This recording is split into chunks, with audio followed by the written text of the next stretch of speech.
Hello and welcome to Lavneesh sir की क्लास। आज की ये शिक्षा निदेशालय राष्ट्रीय राजधानी क्षेत्र दिल्ली की वर्कशीट नंबर 38 जो कि कक्षा छठी के विद्यार्थियों के लिए है। यह ली गई है सामाजिक विज्ञान के सामाजिक एवं राजनीतिक जीवन से और आज इसमें हम समझने का प्रयास करेंगे स्थानीय सरकार के आय स्रोतों के बारे में। तो चलिए बिना समय गवाए शुरुआत करते हैं मेरे साथ और समझने की कोशिश करते हैं। तो प्यारे बच्चों, जैसा कि आप जानते हैं कि पिछली एक दो वर्कशीट से हम स्थानीय सरकार के बारे में बात कर रहे हैं कि स्थानीय सरकार जो कि गांवों में ग्राम पंचायत के नाम से मशहूर है और शहरों में नगर निगम या नगर परिषद के नाम से मशहूर है। फिर हमने ये समझा कि उनके इलेक्शन कैसे होते हैं, उनका गठन कैसे होता है और पिछली वर्कशीट में हमने ये भी जाना कि उनके कार्य क्या होते हैं। आज की इस वर्कशीट में जानेंगे उनकी आय के स्रोत क्या होते हैं। भाई उनको पैसा कहाँ से मिलता है? भाई जब पैसा मिलेगा तभी तो वो लोगों की सुविधाओं पे खर्च करेंगे। तो चलिए जल्दी से जानते हैं मेरे साथ। स्थानीय सरकारें ग्रामीण क्षेत्रों में भूमि अभिलेखों का रखरखाव, सार्वजनिक सुविधाओं का निर्माण और रखरखाव जैसे कई काम करती हैं और शहरी प्रशासन स्ट्रीट लाइट, कचरा संग्रह, पानी की आपूर्ति आदि जैसी बुनियादी सेवाएं प्रदान करता है। समझ रहे हैं ना? क्योंकि ये हमने पिछली वर्कशीट में जाना है कि स्थानीय सरकार जो कि ग्रामीण क्षेत्रों में क्या करती हैं, भूमि से संबंधित सारे रिकॉर्ड रखती हैं, सार्वजनिक सुविधा जो भी लोगों को चाहिए होती हैं, है ना, तो उनका निर्माण करवाना, उनका रख रखाव मेंटेनेंस करना उनका। इसी तरह से शहरों में भी स्ट्रीट लाइट कोई खराब है तो कौन ठीक करेगा? स्थानीय सरकार यानी नगर निगम।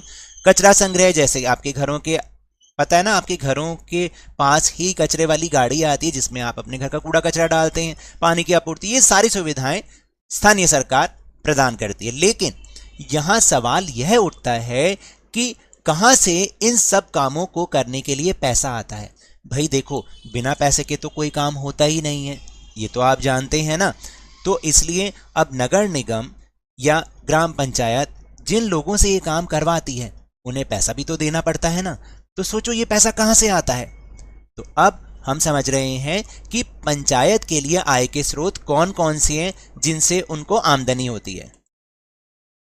तो देखो, सबसे पहले क्या होता है, मकानों, बाजार स्थलों आदि पर करों की वसूली, यानी गांव में जो मकान हैं उन पर कर लगाए जाते हैं, क्योंकि जैसे शहरों में हाउस टैक्स होता है ना, वैसे ही बाजार स्थल हैं तो वहां पर भी कर लगाए जाते हैं। तो ये कौन वसूलता है? ये पंचायत वसूलती है।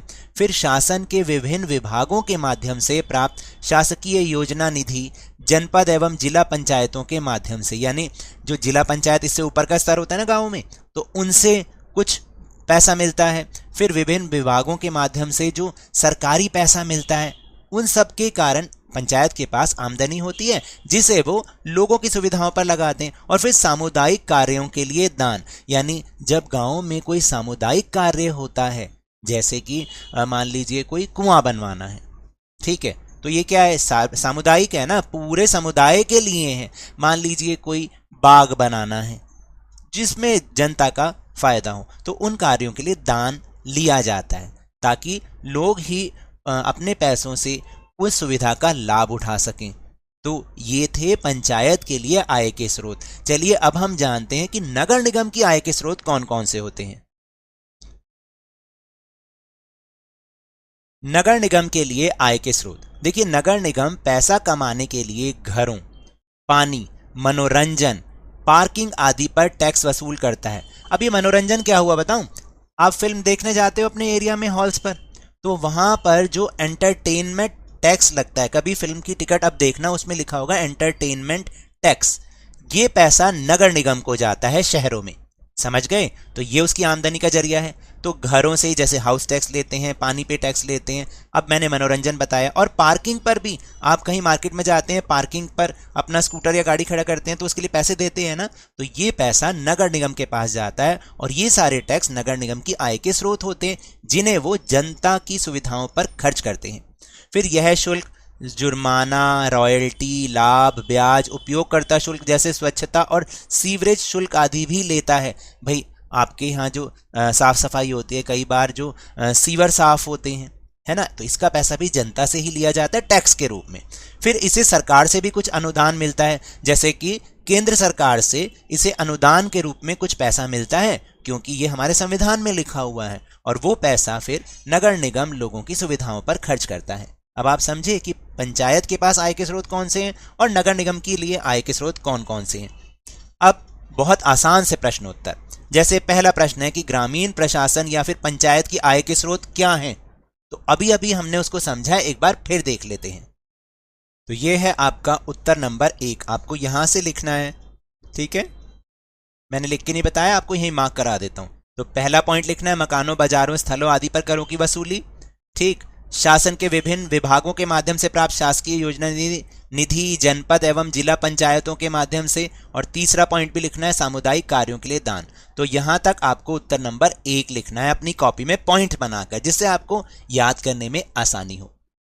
फिर दूसरा प्रश्न, शहरी प्रशासन या फिर नगर पालिका की आय के क्या स्रोत हैं। ये भी बहुत आसान है, इसे अभी हमने लास्ट में ही समझा, एक बार फिर देख लेते हैं। तो ये है आपका उत्तर नंबर 2, आपने यहां से लिखना है, पॉइंट वाइज लिखना है, ठीक है। ये पूरा लिखना है नगर निगम के लिए आय के स्रोत। पहला पॉइंट, नगर निगम पैसा कमाने के लिए घरों, पानी, मनोरंजन, पार्किंग आदि पर टैक्स वसूल करता है। दूसरा पॉइंट, यह शुल्क, जुर्माना, रॉयल्टी, लाभ, ब्याज, उपयोगकर्ता शुल्क जैसे स्वच्छता और सीवरेज शुल्क आदि लेता है। और तीसरा पॉइंट, इसे सरकार से कुछ अनुदान यानी कुछ पैसा दान में भी मिलता है, जो कि देना ही पड़ता है। तो आपने यहां तक उत्तर नंबर 2 लिखना है। बहुत आसान थी ना वर्कशीट। तो ये तो थी आज की वर्कशीट। अगर मेरे इस तरह समझाने से अब आपको समझ में आने लगा है ना, तो इस चैनल और वीडियो को लाइक कीजिए, शेयर कीजिए, और अगर आप नए हैं तो जल्दी से सब्सक्राइब कर लीजिए।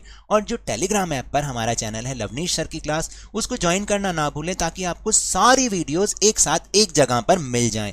लेकिन ये भी याद रखना है, घर से बाहर निकलते समय क्या करना है, मास्क अवश्य लगाना है। और जब भी आपकी बारी आए, कोरोना का टीकाकरण जरूर करवा लें, क्योंकि कोरोना को हराना है और जिंदगी को एक बार फिर से सुहाना बनाना है। इसी उम्मीद के साथ बहुत बहुत धन्यवाद।